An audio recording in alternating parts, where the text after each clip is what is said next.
अस्सलाम वालेकुम। वालेकुम अस्सलाम। आपका नाम? फ़हाम। आपका नाम? मोहम्मद फहद। मोहम्मद अनस। क्या करते हैं? मैं पढ़ रहा हूँ यूईटी। यूईटी में। आप?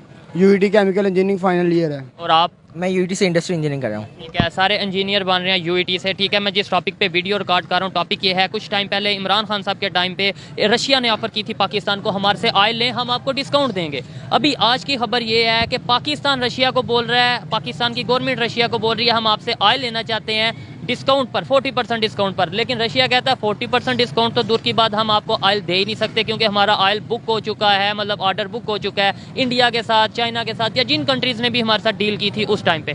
क्या कहना चाहेंगे, तब हमने ऑयल नहीं लिया, अब हम क्यों ले रहे हैं और वो क्यों नहीं दे रहे? यही है बस सबसे बड़ा मसला यही है, मतलब कि अभी देखें आप पहले जब नवाज शरीफ की हुकूमत आई, इमरान खान साहब की हुकूमत जब गिरी है, ठीक है, तब जब गिरी थी नून लीग की हुकूमत आई तब इनको ऑफर मिला था, ये पेट्रोल ले सकते थे, लेकिन इन्होंने यही सवाल है कि तब क्यों नहीं लिया। आपने बोला कि खान साहब पे इत्मीनान करते थे, तो खान साहब से ने लिया क्यों नहीं, बता दें फिर। बस यही इनकी जो आर्मी है, हमारी इस्टेब्लिशमेंट ओपनली कहना अगर कहेंगे तो ये है कि वो उनका भी दबाव होता है, क्योंकि अगर हम उनसे ले लेते तो हमारे रशिया से ताल्लुकात ऐसे हो जाने थे कि यूएस से खराब होने थे। और जारी बात है हम यूएस से ताल्लुकात खराब नहीं करना चाहते। ये तो अभी आपको लगता है हमारे यूएस के साथ ताल्लुकात बहुत अच्छे हैं? पिछले दिनों तो उन्होंने स्टेटमेंट दे दी कि पाकिस्तान का जो एटॉमिक जो उनसे वेपन्स हैं वो नहीं सेफ, तो क्या ताल्लुकात अच्छे होते तो ऐसी स्टेटमेंट देते? बिल्कुल, ये आपने बड़ी अच्छी बात की, लेकिन ताल्लुकात अच्छे बेसिकली नहीं है। आई डोंट थिंक सो, मेरे ख्याल से बिल्कुल अच्छे ताल्लुकात नहीं है। अगर ताल्लुकात अच्छे होते तो हम रशिया से पेट्रोल तब ले सकते थे, क्यों नहीं लिया? ये बेसिकली इनर आप ताल्लुकात देखें ना, इनर ताल्लुकात इस तरह है कि वो हमें कर्ज नहीं देंगे, तो हमारा मुल्क कैसे चलेगा? इसीलिए हमारी मजबूरी बन गया कि हमें जो है ना वो यूएस की बिल्कुल यूएस की माननी पड़ती है। इंडिया पर क्यों ट्रस्ट किया जाता है? और इंडिया जब पाबंदी लगाई गई यूएस की तरफ से तब भी उन्होंने ऑयल ले लिया और अभी भी ले रहे हैं, हम तब भी नहीं ले सके, अभी भी नहीं ले सके। बेसिकली इंडिया जो है ना वो एक सेल्फ डिसीजन कंट्री है। वो अपने जो है ना अपने जो फैसले है वो खुद करता है, वो किसी से डरता नहीं है। सही है। अभी इसका आप आईटी इंडस्ट्री में आप इंडिया को देखें, आईटी इंडस्ट्री में आप यकीन माने हमारा पाकिस्तान उनसे 100 साल पीछे है। मैं 100 साल यहाँ पे बात करूँगा, बेशक हमारा जो है ना उनका 1 रुपये यहाँ के मेरे ख्याल से 2.5 रुपये के बराबर है, लेकिन वो आईटी के मुकाबले में 100 साल आ गया। तो आईटी फिफ्थ बिगेस्ट अभी बनी है और अभी उनका बिगेस्ट इकोनॉमी, और उनका ये कहना है कि हम आने वाले कुछ सालों में फोर्थ बिगेस्ट और फिर सेकंड बिगेस्ट। सऊदी अरब में ना वो अपने पेट्रोल की बेस पे वो तकरीबन उनके रिजर्व थे, एनुअल रिजर्व थे 124 या 130 के अराउंड बिलियन डॉलर इनके एनुअल रिजर्व थे। अब इंडिया की एक इंडस्ट्री अब इंडिया की आईटी की इंडस्ट्री ने 134 बिलियन डॉलर एनुअल रिजर्व उन्होंने जमा किया। एक इंडस्ट्री ने आप देखें कि सऊदीया पेट्रोल से उतना रेवेन्यू जनरेट नहीं कर पाता जितना इंडिया आईटी से जनरेट कर पा रहा है। वजह क्या है, कैसे वो ग्रो कर गया? अभी यहाँ पे देखें कि प्ले स्टोर बैन कर रहे हैं ऐसे या वो, लेकिन अभी खबर आई है, ये भी मैं अभी बताता चलूँ, अभी खबर आई है कि ये जो प्ले स्टोर बैन करने की खबर थी ये सच थी, लेकिन अब ये रोक दिया गया है, प्ले स्टोर चलेगा, बैन नहीं होगा। अच्छा, इसके अलावा मैं इसमें कुछ चीज़ रीजन पूछ रहा था, क्या वजह है कि 90s 80s की अगर बात करें इंडिया बहुत बुरे हालात में था, इंडिया वाले खुद कहते हैं, आज वो इतनी तेजी से कैसे ग्रो कर गया? आप यकीन माने कि मैंने इंजीनियरिंग किया ना, मैं अपनी इंजीनियरिंग का क्रेडिट इंडियंस को देता हूँ। आप यकीन माने कि मैंने यूट्यूब से सारा कुछ सीखा है। यूट्यूब पाकिस्तान का एक बंदा नहीं जो हमें एक लेक्चर दे सके, इंजीनियरिंग मैकेनिक्स हमारी एक किताब है उसका लेक्चर दे सके, किसी को आता ही नहीं, कोई वीडियो कैसे बनाएगा? किसी के पास इतना कॉन्फिडेंस ही नहीं है कि वो बना सके, वो कैमरे के सामने। चैनल के नाम कौन से चैनल से आपने? बेतहाशा चैनल है, I don't remember the name right now, लेकिन बेतहाशा चैनल है। हमारे इधर एक इल्म की दुनिया चैनल है, 9th-10th के हमने वहाँ से सीखा था लेक्चर। अक्सर क्लास में समझ नहीं आता। हायर लेवल पे सारा इंडिया, हायर लेवल्स पे आप यकीन माने इंडियंस इतने चाहे हुए ना, मशीनिंग पे, प्रोग्रामिंग पे, जितने भी देखें इंडियंस ही इंडियंस है। इंडिया का बंदा जिसके 10 मिलियन सब्सक्राइबर्स है ना, वो आम घूम रहा होता है, और हमारे इधर जिसके अभी आपने रिसेंटली जो वायरल हुई है लड़की, आपने देखा 30 दिनों में उसने 2 करोड़ कमा लिया। अभी easy money will bring destruction, आसानी से जो पैसा आता है ना वो डिस्ट्रक्शन लेके आता है। एक पीएचडी होल्डर बंदा इतना नहीं कर सकता। हम इंजीनियर 40,000 पीएचडी ग्रेजुएट्स हैं और वो बिल्कुल अनएम्प्लॉयड है। रिपोर्ट आई थी बिल्कुल ऐसी है जिसके मुताबिक पीएचडी जो हैं इधर अनएम्प्लॉयड बैठे हैं, वो 2 दिनों में 2 करोड़ कमा गई है। ये 2 दिनों में हमारे गवर्नर हाउस में टिकटॉक करा के स्पीचेस कर रहे हैं, और वहाँ पे इंजीनियर तो डॉक्टर रुल रहे हैं, जॉब्स के लिए रुल रहे हैं। ये स्टूडेंट्स के ओपिनियन है जो आप तक पहुंचा रहा हूँ, और दिल खून के आंसू रोता है, शर्म भी आती है ये बातें सुनते हुए एज ए पाकिस्तानी, लेकिन ये सच बातें जब आगे लेकर आएंगे शायद तभी ही पाकिस्तान की आवाम को, पाकिस्तान की गवर्नमेंट को शायद थोड़ी शर्म आएगी, और हमें कभी ये मौका मिलेगा कि हम भी भी फख्र से कह सकें कि हम हैं पाकिस्तानी और हम ग्रो कर रहे हैं किसी फील्ड में। ये देखें, आपने बताया कि उनकी शायद प्रायोरिटीज डिफरेंस हैं, उनको शायद इनोवेशन का शौक है और हमें टिकटॉक का शौक है। उनका एक मेजर रेजी के जब पार्टवेज हुए थे ना दोनों कंट्रीज, पार्टीशन 1940 ज़्यादा इंडस्ट्रीज थी ना वो इंडिया में थी और थोड़ी सी इंडस्ट्री जो पाकिस्तान में थी ना वो कम थी।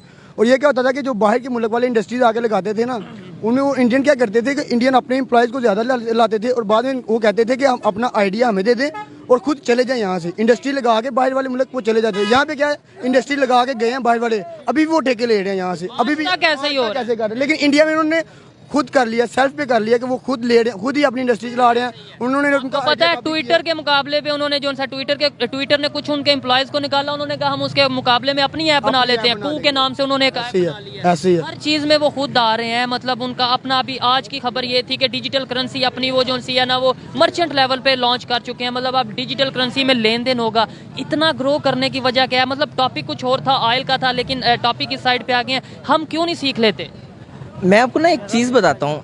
आप देखें कि इंडिया में ना गेमिंग भी लोग करते हैं। अब गेमिंग से वो इतना पैसा कमा रहे हैं। हमारे इधर जो है ना, अगर बच्चा पेरेंट्स के सामने गेम खेल रहा हो ना लैपटॉप पे, उसको डांटेंगे, उसको मारेंगे, भाई तू क्या कर रहा है, उसको डायरेक्शन में नहीं लेके जाएंगे। ये हालांकि ऐसी ऐसी जदीद स्क्रीन आ चुकी हैं, ऐसे सिस्टम, लेकिन हम आज भी ये कहते हैं जी आंखें खराब हो जाएंगी और ये हो जाएगा। और जो मोबाइल यूज करता है शायद उसको वो कहते हैं ये तो बिगड़ गया। बिल्कुल बिल्कुल, वो सही भी कहते हैं। अब ये नहीं कि पेरेंट्स बेसिकली वो गलत, बच्चों का गलत नहीं, टेक्नोलॉजी को भी हमने लेकर चलना। लेकिन ये क्या उनके पास लैक ऑफ नॉलेज है। उनके पास जो है ना वो थोड़ा सा जहन उनका 19s का है, ठीक है। इसलिए वो हमें कहते हैं कि बेटा आप ना कंप्यूटर यूज़ करो, ना लैपटॉप यूज़ करो। मैंने बचपन में कंप्यूटर बहुत ज़्यादा यूज़ किया, मेरी आइज़ का इशू बना। वो ठीक कहते थे कि नहीं ज़्यादा यूज़ करना।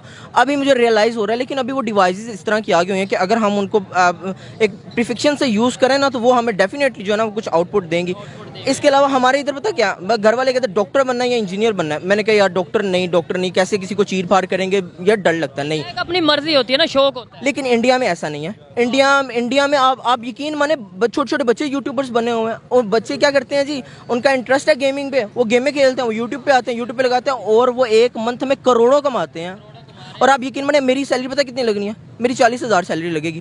एक यूईटी और यूईटी का, मेरे इंडिया से बहुत ज़्यादा व्यूअर्स हैं, इसलिए मैं थोड़ा थोड़ा साथ एक्सप्लेन कर रहा हूँ कि यूईटी पाकिस्तान की एक बहुत स्टैंडर्ड की यूनिवर्सिटी समझी जाती है। गवर्नमेंट की जो यूनिवर्सिटीज़ हैं उसके अंदर सबसे ज़्यादा शायद मेरिट यूईटी का है, आई थिंक। ऐसे है। और इंजीनियरिंग की यूनिवर्सिटी है, तो उसका एक जो है ग्रेजुएट करेगा, उसकी 40,000 50,000 सैलरी होगी। इधर से अंदाज़ा लगा सकते हैं कि हमारे यहाँ पे एजुकेशन की कितनी वर्थ है। अस्सलाम वालेकुम।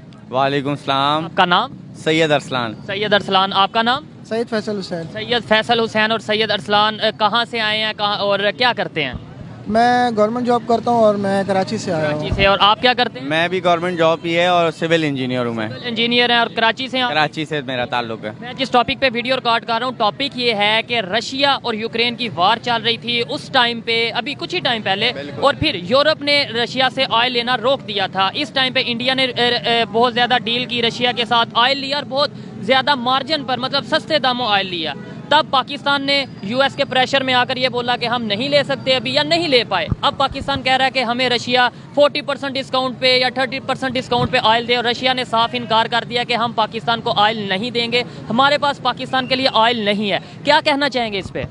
इस पे तो ये देखें, आपको तो इस बात का तो पता ही है कि जब इंडिया और पाकिस्तान बना था, ठीक है, तो हमने तो उसी टाइम दो ऑप्शन थे हमारे पास, ठीक है, अमेरिका के पास जाएं, रशिया के साथ जाएं। बिल्कुल, हमने बोला कि हम रशिया के साथ नहीं जाएंगे, अमेरिका के साथ जाएंगे। ठीक है, इंडिया ने डायरेक्ट लिया रशिया के साथ। बिल्कुल। और रशिया इंडिया की बड़ी पुरानी दोस्ती है। बिल्कुल पुरानी दोस्ती है। और उसमें जो आपको पता ही है कि जब ये यूक्रेन और उसका जब जंग हुई थी और अमेरिका और यूरोप वगैरह ने सारों ने जब तेल लेना बंद कर दिया था, तो हम बताएंगे हम जब यूरोप के साथ है, ठीक है ना, हमारा सारा ताल्लुक यूरोप के साथ है, तो हम बिल्कुल भी हम यूरोप के खिलाफ जाना होगी अगर हमने उससे तेल ले लिया। तो अब हम फिर हमारे पर प्रेशर था कि जिसकी वजह से हम था, तो क्या अब प्रेशर नहीं है? और अब हम क्यों रशिया को कह रहे हैं? अब देखें, अब सूरत हाल कुछ ऐसी है कि हमें बहुत महंगे पड़ रहे थे। ऐसे ही है, ट्रांसपोर्ट महंगा, हर चीज़ महंगी पड़ रही है। अभी आप कराची से आए हैं, तो आप बताएं 6 माह पहले जो किराया था, क्या उसे ऑलमोस्ट डबल नहीं हो चुका? मैं अभी पिछले ही मैं आया हूँ, फरवरी में मैं आया था, ठीक है, और अभी मैं मेरे ख्याल में कुछ 600-700 रुपये का फ़र्क आया है। 600-700 रुपये का ऑलमोस्ट डबल हो गया। या फिर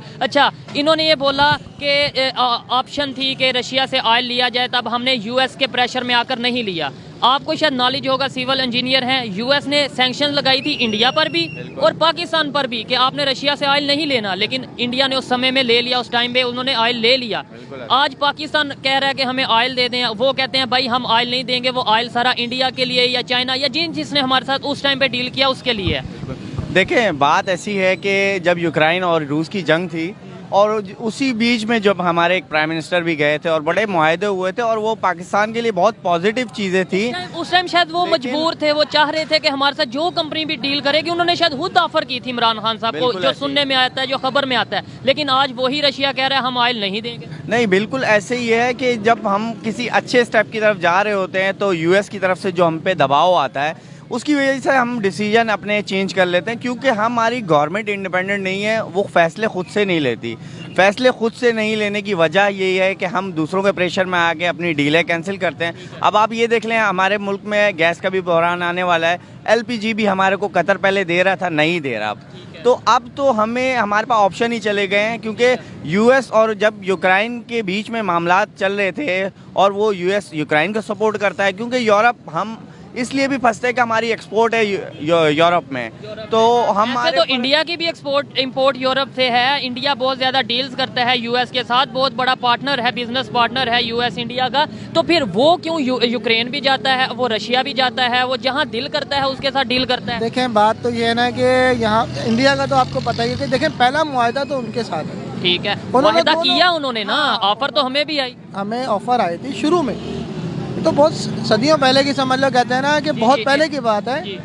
दरअसल इसकी वजूहत है। देखें, इंडिया को अगर हम अपने साथ लेके चलेंगे ना, उनकी इकॉनमी बहुत बिग है, ठीक है, हम उस स्टेज पे नहीं है कि हम अपने फैसले खुद कर सकें। ख़ास तौर पे हमारे पॉलिटिक्स आए दिन तब्दीलियां हो रही हैं, चेंजिंग्स हो रही हैं, एक स्टेबल गवर्नमेंट नहीं है, जिसकी वजह से सबसे बड़ा मसला ये आ रहा है कि हमारे साथ कोई भी मुल्क, चाहे वो रूस हो, चाहे वो तुर्की हो, चाहे वो कतर हो, कोई भी मुल्क हमारे साथ इंडिपेंडेंटली हमारे साथ डील करने को शॉर्ट ये बोले, चाहे मुस्लिम हो चाहे नॉन मुस्लिम कंट्री हो, कोई भी कंट्री जो उनसे हमारे साथ डील नहीं कर पा रहा, क्योंकि इस टाइम हमें खुद नहीं समझ आ रही हमने जाना किधर। बिल्कुल, देखिए इस टाइम जो गवर्नमेंट और ये जो कंडीशन पॉलिटिकल चल रही है, तो कोई भी आपके साथ नहीं करेगा, मतलब आपकी स्टेबल गवर्नमेंट नहीं है। स्टेबल गवर्नमेंट जब होगी जब आप इलेक्टेड गवर्नमेंट लाएंगे और जो अपने फैसले खुद से करेगी। दबाव में आने के बाद कोई फैसले करे, वो हमारे लिए, आवाम के लिए, वो हमारे लिए फायदेमंद नहीं होंगे।